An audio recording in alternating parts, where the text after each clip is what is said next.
So this article came out a while back, I think it's the 14th of April. Former Blizzard president suggests you should be able to leave a $10 or $20 tip for the devs because some games are that special. So this guy thinks we should be tipping current DLC rates to developers, which I think we can all agree that that money is not going to go to the developers. It's not going to happen. They're going to be pocketing that money for CEO pay, and they're going to claim it as some kind of profit.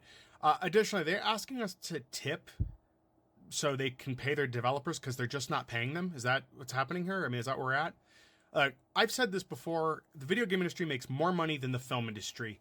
A ton more. So for reference on that, I pulled some numbers for you guys because I've said it before, but I haven't given you the numbers. But for reference, the film industry reported earning $8.91 billion for 2023. $8.91 billion, which is a lot of money. But if you compare that to the video games industry, they reported that they made globally $184 billion. And keep in mind, the film industry is global too. They distribute films everywhere. So that's why you always hear about box office standard, profits of like what they made in the US compared to overseas. So with all that money being made, it's amazing to me how game companies can't seem to turn a profit. And we keep hearing that they're having such a hard time making money. Unfortunately, we see the same thing as any other industry with this, which is that it's just greed. Executives are getting greedy. Video games get you with a lot of other prices, such as microtransactions, DLC, and a lot of other item costs that people aren't aware of. Film, on the other hand, they can only really get you with theater pricing when you pay for your movie ticket, streaming subs. Movie companies get a little bit of that. Not saying they're a poor industry by any means. And if they decide to sell physical media, then they can get some money from that.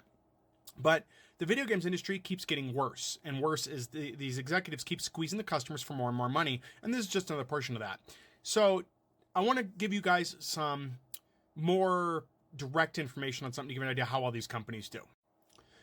All right, so if you don't play video games, you don't know anything about video games, and if you do, this information will be useful too, but Epic Games makes a little-known title called Fortnite. Now, you may have kids that play this, you may play it yourself, or you may have heard of it and don't know what it is. It's a particularly fun game. I enjoy it. I do enjoy the game, the base game itself, and some of the other modes, but it's very popular. It has one of the widest age ranges of people that play the game.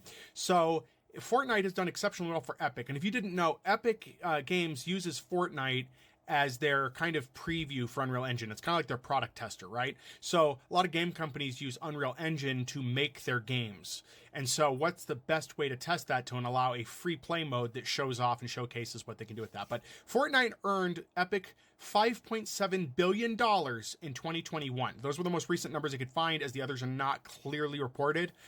They did show that they did lose 19% from 2021 to 2024, and most likely it's because people are just running out of money to be able to pay for a lot of the stuff. But keep in mind, Fortnite is a free-to-play game, but they make money off of stuff like their season pass. Season passes are great. I love season passes for the right types of games. They don't belong in every game, but they make that money off of season passes. They have Fortnite First, which is a subscription that basically gets you the battle pass plus some additional items, and a ton of in-game vanity items.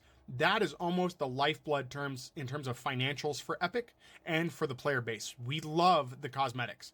Lots of gamers don't mind paying for cosmetics when it's not overdone and it isn't a cash grab. But if you check out Reddits on, some of the skins they're doing, some of those skins are very repetitive.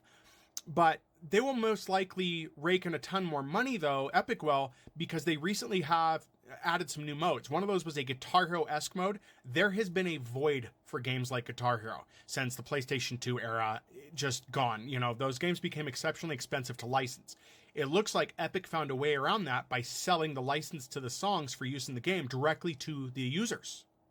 So they're going to make a ton of money off of that. I think the song's like $5 USD each, by the way, to get those, which half of that's going to the music industry and half is going to Epic.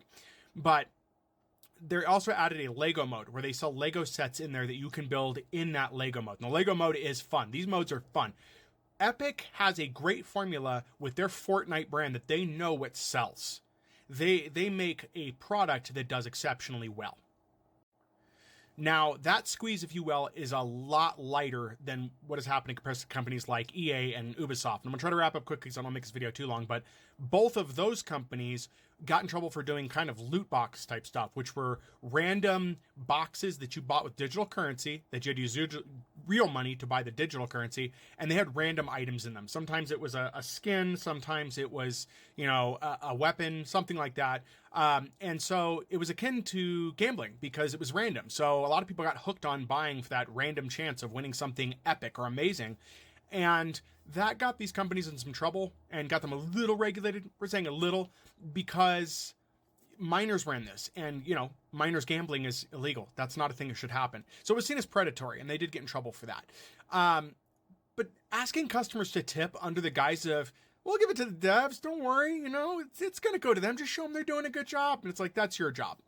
The issue here is that too many people in Congress that can do something about this, that can put forth legislation that would regulate this, don't know enough about gaming. They don't have that information. A lot of these people either think games cause violence, or they still think that the Nintendo, we're talking the old school Nintendo, is still a current system. Most of them could barely understand TikTok enough to make fair legislation on things, and that's where we're in the boat with TikTok now.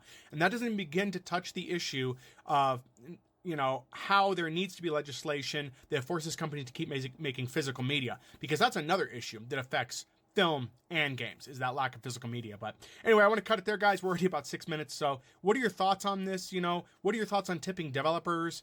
I don't think it should be a thing. Can you see any reason why it should be a thing? And where do you see things going game-wise? And how do you feel about games currently?